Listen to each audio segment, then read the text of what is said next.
Welcome to this explainer. Okay, today we are unpacking something absolutely massive, the fascinating psychology of high-stakes conflict.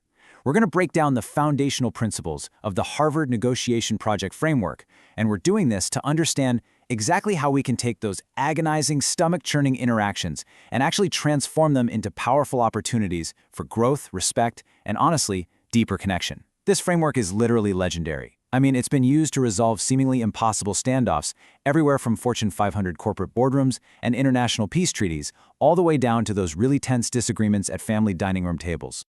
Look, we have all been there. Have you ever just completely held back from bringing up an issue with a partner or a boss or a friend simply because you were absolutely terrified of how they'd react? Just think about that visceral physical response for a second. Your heart starts racing, your palms get all sweaty. Maybe you've been there, lying awake at 2 in the morning, furiously drafting a text message or an email only to delete the whole thing the next day because sending it just feels way too risky. Or hey, maybe you actually did build up the courage to say something, only for the whole thing to blow up into a defensive shouting match where you both walked away feeling totally misunderstood. The pain of a botched conversation is completely universal. And because the stakes feel sky high, our default is usually just to avoid them entirely and let that resentment fester.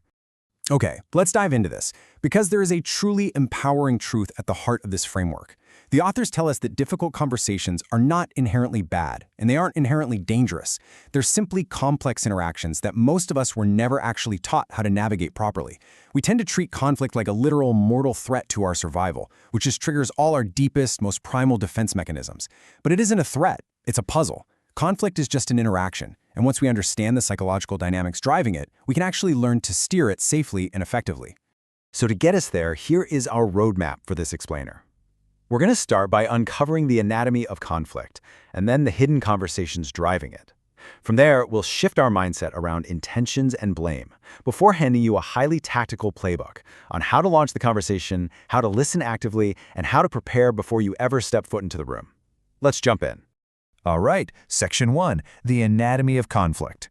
Because to fix our conversations, we first have to understand why they tend to fail so spectacularly in the first place. You know, our default responses to conflict are highly destructive.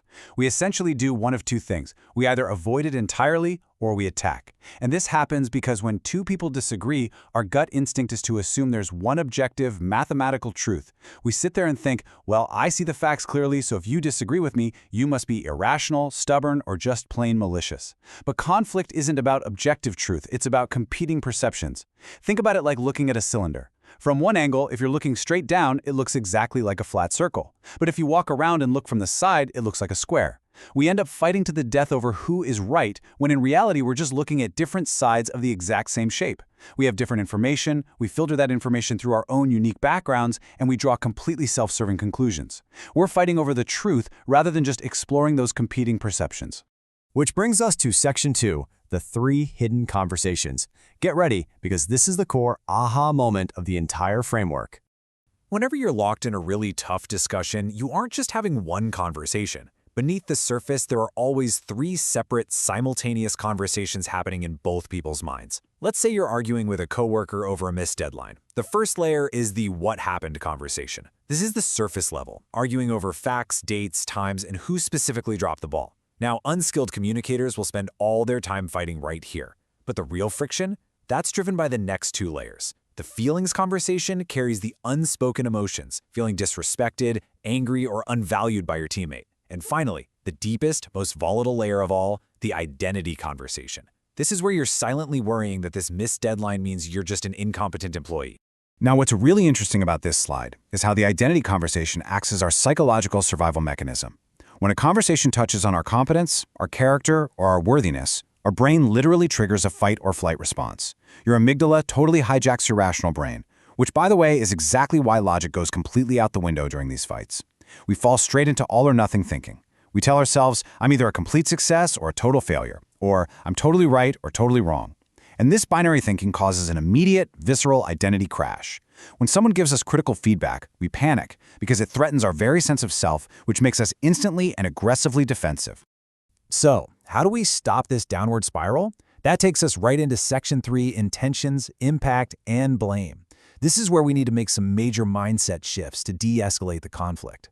One of the biggest drivers of unnecessary conflict is how we constantly confuse consequences with intentions. Seriously, we judge ourselves by our good intentions, but we judge everyone else strictly by their behavior and the negative impact it has on us. For example, if a coworker leaves you off an important email chain, the impact is that you feel unprepared and excluded, right? Well, because you felt a negative impact, your brain's cognitive bias automatically jumps to a dark conclusion. Oh, they left me off on purpose to sabotage me. We afford ourselves incredible nuance. If we made that exact same mistake, we'd say, gosh, I was just so busy I simply forgot to CC them. But we completely deny that same nuance to others. We absolutely have to explicitly separate impact from intent. Feeling hurt doesn't mean the other person actually intended to cause you harm. You've got to hold your assumptions about their intentions very loosely. And this brilliantly illustrates a massive trap this cognitive bias leads us into, the blame trap. When things go wrong, human nature wants someone to punish. But blame is totally backward-looking and punitive. Blame asks a very defensive question: whose fault is this? And that just creates a toxic atmosphere where everyone immediately hides their mistakes. So to revolutionize how we solve problems, we must shift to the contribution framework. Contribution asks a much, much better question. How did our current workflow allow this miscommunication to happen? See the difference? It's systemic. It's forward-looking. When you own your part in the system first, it fosters this highly collaborative environment where the other person can safely lower their guard and own their part too. Moving on to Section 4, launching a learning conversation. Now we're shifting from psychological theory over to a tactical playbook, changing our ultimate goal from winning an argument to learning their story. Listen, the first 30 seconds of a conversation entirely dictate the outcome. If you open from your own perspective, like coming in hot and saying, "You are always late with your deliverables," it feels like an attack, and their shields go up immediately. Instead, we use what the framework calls the third story. This is the neutral perspective of an objective third-party observer, kind of like a mediator. You are effectively stepping outside of your own body and viewing the conflict as a neutral referee. Now, this mental shift definitely takes practice, but it's incredibly powerful. You just describe the differences between your viewpoints without taking sides, without passing judgment, and, crucially, without triggering an identity crash. Let's actually listen to how this sounds in practice. Imagine saying, "You and I seem to have different ideas about how deadlines should be managed. Are you open to talking about that today?" Notice the specific mechanics of why this works so beautifully. It removes the word "you" as a direct accusation. It completely replaces a character attack with a statement of shared observation. You aren't accusing them of being lazy or disorganized. You're framing the issue as a shared puzzle that the two of you can solve together. It creates a completely safe space for honest dialogue right from the very first sentence. So once we've launched successfully, we move to Section 5, active listening and problem solving. Here is exactly what you do once the conversation is actually underway. The single most important tool you have for maintaining psychological safety is active listening. You want to inquire with genuine curiosity, paraphrase to make sure you actually understand, and, this is critical, acknowledge their feelings. Now, I know this is a massive stumbling block for a lot of people, but remember, you can validate someone's emotions without agreeing with their version of the facts.